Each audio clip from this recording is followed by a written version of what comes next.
Hai, salam Bapak Mama Saudara yang dikasihi Tuhan.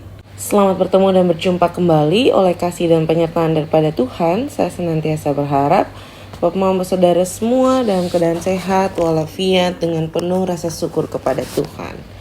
Pada hari ini kita akan membaca serta merenungkan firman Tuhan yang terambil dari kitab Ester pasal 6 ayat 1 sampai ayat 14.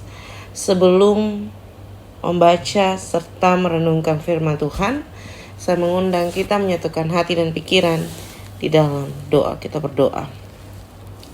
Bapa di dalam surga, Bapa yang kami sembah lewat anak-Mu Yesus Kristus, terima kasih Tuhan untuk kasih setia dan penyertaan Tuhan di dalam kehidupan kami. Kami boleh bangun di pagi hari dengan tubuh sehat dan nyaman, serta menikmati berbagai aktivitas kami Tuhan. Pada saat ini Tuhan, kami akan membaca, mendengar, serta merenungkan akan firman Tuhan. Kami memohon di dalam tangan dan pengasihan Tuhan, Tuhan memberkati, biarlah apa yang kami baca, apa yang kami dengar, tidak berlalu begitu saja, tetapi boleh menjadi kekuatan bagi kehidupan kami. Mengampuni kami Tuhan, di dalam anak-Mu Yesus Kristus, kami telah datang dan berdoa. Amin. Bapak Mama Saudara yang dikasihi Tuhan, pembacaan kita terambil dari kitab Ester pasal 6 ayat 1 sampai 14. Di bawah perikop Mordekai dihormati. Pada malam itu juga raja tidak dapat tidur, maka bertitahlah Baginda membawa kitab pencatatan sejarah, lalu dibacakan di hadapan raja. Dan di situ didapati suatu catatan tentang Mordekai yang pernah memberitahukan bahwa Bigtan dan Teresh, dua orang sida-sida raja yang termaksud golongan penjaga pintu, telah berikhtiar membunuh Raja Ahasweros. Maka bertanyalah raja, kehormatan dan kebesaran apakah yang dianugerahkan kepada Mordekai oleh sebab perkara itu? Jawab para biduanda raja yang bertugas pada Baginda, kepadanya tidak dianugerahi suatu apapun. Maka bertanyalah raja, siapakah itu yang ada di pelataran? Pada waktu itu Haman baru datang dan di pelataran luar istana raja untuk memberitahukan kepada Baginda bahwa ia hendak menyulakan Mordekai pada tiang yang sudah didirikannya untuk dia. Lalu jawab para biduanda raja kepada Baginda, itulah Haman, ia berdiri di pelataran. Maka titah raja, suruhlah dia masuk. Setelah Haman masuk, bertanyalah raja kepadanya, apa yang harus dilakukan kepada orang yang raja berkenan menghormatinya? Kata Haman dalam hatinya, kepada siapa lagi raja berkenan menganugerahkan kehormatan lebih daripadaku? Oleh karena itu, jawab Haman kepada raja mengenai orang yang raja berkenan menghormatinya, hendaklah diambil pakaian raja yang biasa dipakai oleh raja sendiri, dan kuda yang biasa dikendarai oleh raja sendiri, dan yang diberi mahkota kerajaan di kepalanya. Dan hendaklah diserahkan pakaian dan kuda itu ke tangan seorang dari antara para pembesar raja, orang-orang bangsawan. Lalu hendaklah pakaian itu dikenakan kepada orang yang raja berkenan menghormatinya. Kemudian hendaklah ia diarak dengan mengendarai kuda itu melalui lapangan kota, sedang orang berseru-seru di hadapannya. Beginilah dilakukan kepada orang yang raja berkenan menghormatinya. Maka titah raja kepada Haman, segeralah ambillah pakaian dan kuda itu seperti yang kau katakan itu, dan lakukanlah demikian kepada Mordekai orang Yahudi yang duduk di pintu gerbang istana. Sepatah kata pun janganlah kau lalaikan daripada segala yang kau katakan itu. Lalu Haman mengambil pakaian dan kuda itu, dikenakannya pakaian itu kepada Mordekai, kemudian diaraknya Mordekai melalui lapangan kota itu, sedang ia menyerukan di depannya, beginilah dilakukan kepada orang yang raja berkenan menghormatinya. Kemudian kembalilah Mordekai ke pintu gerbang istana raja.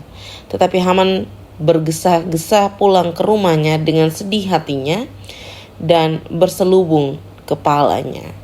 Dan Haman menceritakan kepada Zeres istrinya dan kepada semua sahabatnya apa yang dialaminya.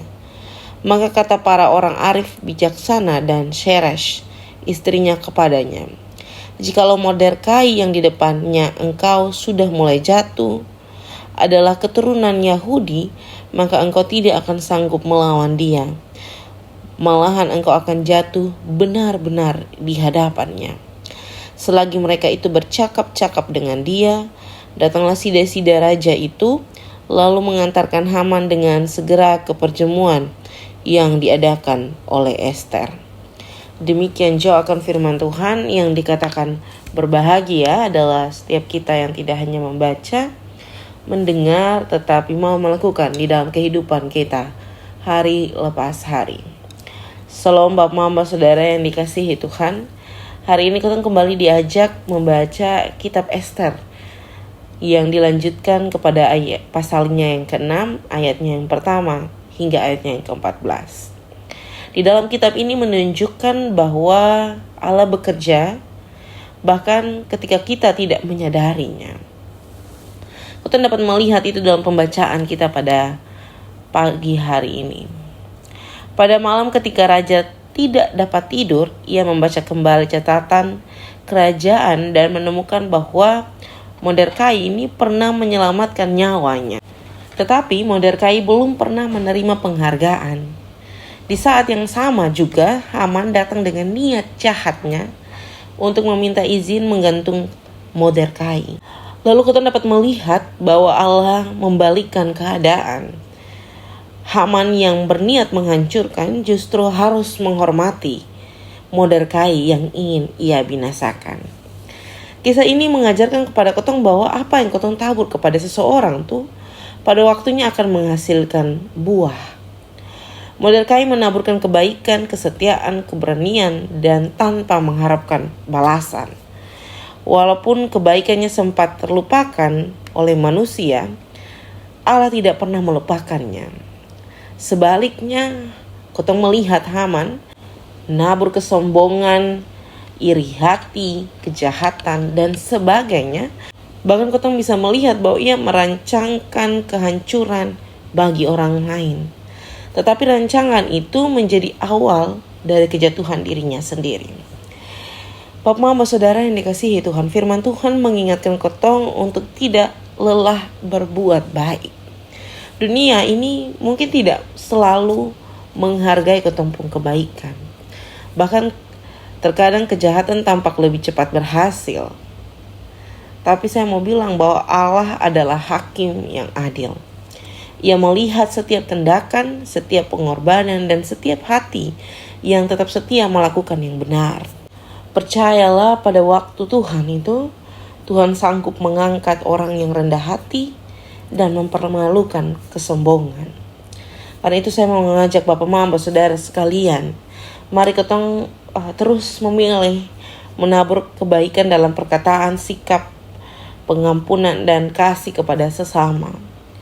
Jangan ketong memilih membalas kejahatan dengan kejahatan, sebab kebencian akan menghasilkan kebinasaan. Dan tetaplah percaya bahwa setiap benih kebaikan yang ketong tabur dalam Tuhan tidak akan sia-sia. Tuhan sanggup mengubah keadaan dan membela kita, dan serta mendatangkan berkat pada waktu yang tepat bagi Tuhan. Selamat menjadi berkat dimanapun Bapak Mama Saudara semua berada. Tuhan memberkati dan menolong kita semua. Amin untuk firman Tuhan. Untuk menutup perenungan pada saat ini, mari ketong satu hati di dalam doa. Kita berdoa. Bapa kami dalam surga, dikuduskanlah namamu, datanglah kerajaanmu, jadilah kehendakmu di bumi seperti di sorga. Berikanlah kami pada hari ini makanan kami yang secukupnya, dan ampunilah kami akan kesalahan kami, seperti kami juga mengampuni orang yang bersalah kepada kami. Dan janganlah membawa kami ke dalam pencobaan, tetapi lepaskanlah kami daripada yang jahat. Karena Engkau yang punya kerajaan dan kuasa dan kemuliaan sampai selama-lamanya. Amin. Salam Bapak Mama Saudara sekalian. Selamat beraktivitas. Tuhan memberkati dan menolong kita semua.